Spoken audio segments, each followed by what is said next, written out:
It's time to dive beneath the surface and into the minds and hearts of your favorite celebrities and pop culture icons. Welcome to Up and Adam. Hey guys, what's up? You're watching Up and Adam. My name's Adam Knoll. And for those of you who don't know me, I'm the guy bringing you guys all the weekly interviews and recaps from your favorite celebrities and pop culture influencers. But for those of you who do know me, you know that that's not why we're always here, right? Guys, if you haven't already, go ahead, smash that like button, subscribe to my channel, and hit that notification bell because, well, you don't want to miss anything we have coming up. And with that, let's jump right in. Okay, guys, so we're in the need of a good Erika Jane, Erika Girardi, Erika Chahoy, whatever you want to call her, update. So, guys, we heard this past week that Erika's attorneys had dropped her, and everyone was asking the burning question as to why. Why did Erika's attorneys drop her as soon as the Housewife and the Hustler documentary came out?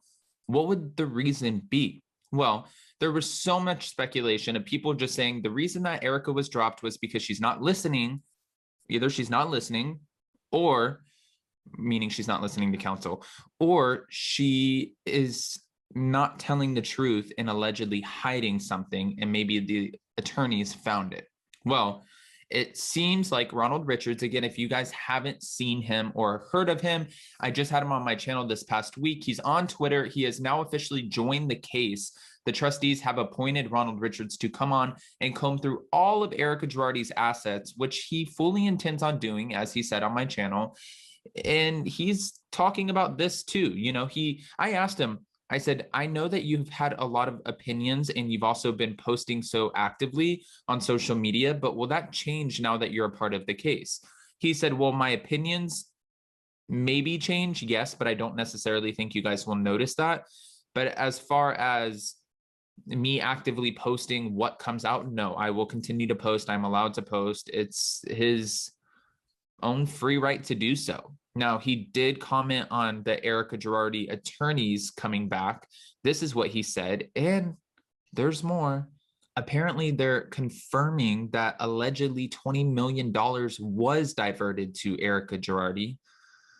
Hold on, we'll get to that. But this is what was said about her attorneys.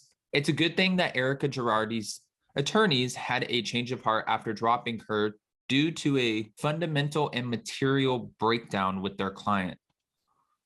It's the legal jargon for me that does it. I'm just so curious, like, what the hell does that mean? Hold on, there's more. Ronald Richards noted that he has already corroborated the fact that settlement funds have been transferred to Erika. So at this point, I think it's just a matter of how much was transferred to Erika, and also could she potentially get in any trouble for this? I mean, would she get in trouble for the funds being transferred her way, or would she just have to pay back the funds if she didn't know it was stolen money? This is why we need Ronald Richards or Emily D. Baker. Actually, I mean, you guys know my favorite around here, but Ronald Richards is on the case. We get a good behind the scenes, and Emily D. Baker is my favorite legal commentator on YouTube. So hold on, wait, let's keep going. Ronald Richards' new request for court order was to receive the documents that Erika Girardi has signed with her new landlord, because remember, she's not staying in the Pasadena mansion, which there's news on that too, but she's not staying in the Pasadena mansion. So he's trying to get the documents between Erika and her landlord to see exactly how she's paying for it and to see if the funds were procured, these are the words that he's using, from stolen money. He's trying to see if this home was bought in a fraudulent way. This man is on a mission. After speaking with Ronald Richards, I think it was a huge blow to the ego, to just him as a lawyer, when Erika Girardi and her team tried to discredit him by saying, you know, he was engaging in tabloid-like behavior with his social media posts. He doesn't need to come on. And now he's on, which means he's probably not only coming on to do his job, but he's coming on to prove exactly why you shouldn't have tried to discredit him. That's the vibe I'm getting. Hold on, there's more.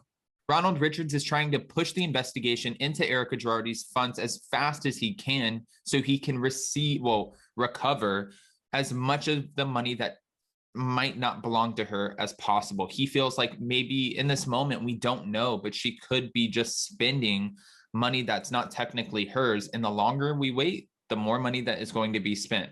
Now, mind you, also the Pasadena mansion that Erika Girardi wanted about $600,000 out of the sale, it still hasn't sold. Not only has it not sold, but it's dropped in its listing price by about $1 million because the trustees are eager to get it off their hands and use this money to pay back some of the victims, the creditors, and the debtors. Well, even though $1 million, when you think of a $13 million home, it doesn't sound like a crazy dent. It's a lot of money, right? But not a crazy dent. Ronald Richards said that this is going to be sort of tragic because it's a lot of money that they will now not be receiving. And now they have to go figure out somewhere else to go find $1 million. Hold on. This is what he said. Girardi Mansion listing price was lowered by $1.5 million down to $11.5 million for sale. As we repeatedly said, the mansion was not worth the original $16 million estimate, which that's obvious now if they can't get it off their hands. And this means that there will be a lot less money from this asset. And he also added that the trustee is pricing to sell. Okay, guys, so there's a lot going on with that, but I also don't know if you guys caught, since we're all watching The Real Housewives of Beverly Hills, especially this upcoming week, we're finally going to hear Erika Girardi talk on it. And we've been getting a lot of to be continued from Bravo, which sometimes gets frustrating, but it is what it is, and they have a job to do. I don't know if you guys caught the shade, though. While they're all at Kyle's house, which is technically Sutton's new house, which is a rent, whatever, you know, Garcelle said, I don't understand why she would get a divorce. Like, why wouldn't she just wait? And Lisa Rinna was like, wait for what? And Dorit's like, I get it. And Sutton's like, Garcelle, stop it. She was pretty much implying, well, at least that's what the fans are thinking, that she was implying, why doesn't Erika Girardi just go through this process with her husband and wait for him to unfortunately pass instead of divorcing him? Well, Erika Girardi still has the rest of her life to live too. She can't just, I mean, if he's going through all of this and she found out something about the man that she didn't necessarily know, right? We don't know how much she knew.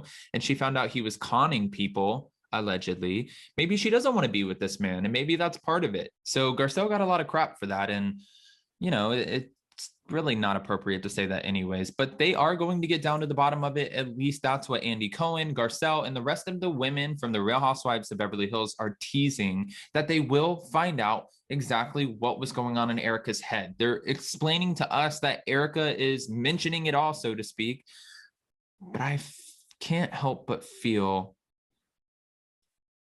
I'm just curious what your guys' opinions are. Do you think she really will give us everything that people and the fans are hoping for? Or do you feel like she's going to hold back? And she has to hold back in some capacity because a lot of this is still legal. So she can't talk about a few things, but will she hold back from what she can talk about?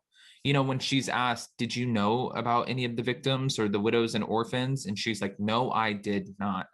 And she was also asked, did you know about all of these, you know, court cases coming his way before you filed for divorce? No, I did not.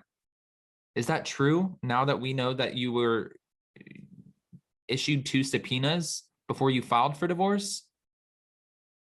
So many questions, guys. I want to know what's going on in your head. If you haven't already, go ahead, comment below. Answer all the questions to which I asked, because I need you guys now more than ever. I need you to help me break this down. And I want to know what you guys are thinking. What's going on through your heads? And will you continue to watch The Real Housewives of Beverly Hills, knowing that Erika Girardi is potentially spending fraudulent money? Or are you going to boycott it until Erika's off? I've seen a lot of those comments too. Oof. There's a lot to go through. All right, guys, go ahead and comment below. Before you go, don't forget to smash that like button, subscribe to my channel, and hit that notification bell because, well, you don't want to miss anything we have coming up. With that, we'll see you next time. Bye, guys. Thanks for watching Up and Adam.